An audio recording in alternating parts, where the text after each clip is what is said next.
บายดีทุกคนวันนี้พบข้าพเจ้าอีกเทื่อนึงเกียงไกรไอที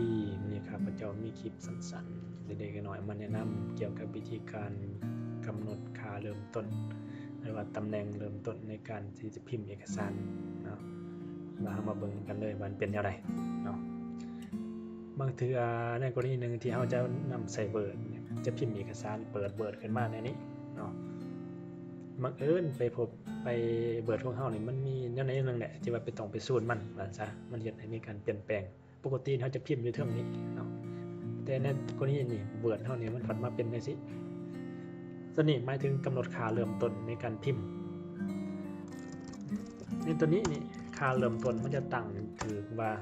พิมพ์เอกสารนี่เริ่มจากพิมพ์ทางกลางหน้าเจียหลังจากนั้นจะคอยมันถึงขยายทางกลางออกไปสุดทางเทิงและสุดทางลุมมันจังไปสู่หน้าใหม่ในกรณีนี้หมายถึงบ่สอดคล้องว่าซะบ่สอดคล้องกับวิธีการพิมพ์เฮาจะมาเบิ่งนํกันเลยว่าเฮาจะมาตั้งค่ามันอย่างไรเพราะว่าเฮาจะมาคลิกๆตัวนี้มันก็คลิกบ่ได้นะ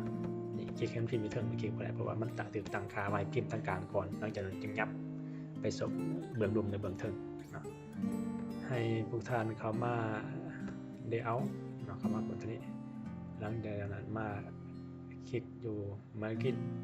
เนาะคลิกเสียบปุ่มลูกศรตัวนี้เนาะหลังจากนั้นเข้ามา custom มาคลิกมันจะปรากฏหน้าต่าง page setup ตัวนี้ให้เข้ามาได้เอาเนาะจุดสำคัญตัวนี้คือว่านี่มันได้ไปตั้งอยู่ค่า center หน้าเจียนี่หมายถึงสิเฮาจะเฮ็ดตำแหน่งเริ่มต้นมันอยู่ใจกลางเนาะมาเบิ่งนี่เราจะยับออกมาให้เบิ่งเนาะถ้าเราเปลี่ยนค่าสุดไปเด้เปลี่ยนเป็นท็อปเปลี่ยนเป็นท็อปถ้าเรากดโอเคมันจะใหญ่เนาะเราก็จะเป็นท็อปเป็น justify เป็นโอพานได้ก็ลองไปเบิ่งเขาก็จะลองเอาบุตทอนมันเป็นได้บุตทอนเนาะกดโอเคบุตทอนนี้พิมพ์เอกสารจะลักษณะที่ว่าพิมพ์ทางรูมเหมือนยับเป็นเพียงเทิงเต็มหัวทั้งเทิงมันจึงไปสู่หน้าใหม่เนาะ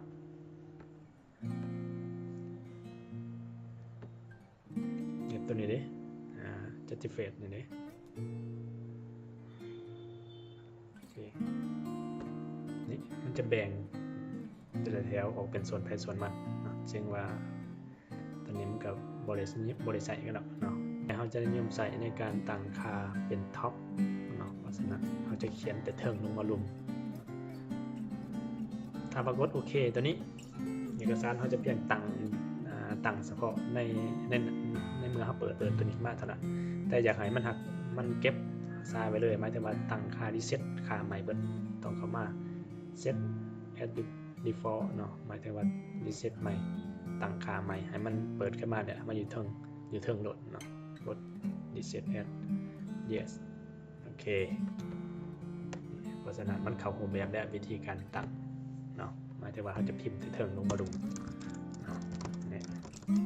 ตามสบายเนาะเราปิดหน้าต่างแล้วเปิดใหม่มันจะเป็นยังไง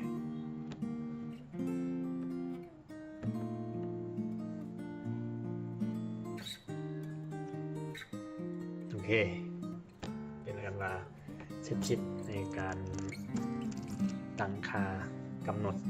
ตำแหน่งเริ่มต้นในการพิมพ์เอกสารบางว่าจะเป็นประโยชน์ผู้หลายคงน้อยแก่ผู้หรือว่าพบปัญหาดังกล่าวและฝากกดไลค์กดแชร์เป็นกำลังใจให้ในการเขียนคลิปต่อไปขอบใจ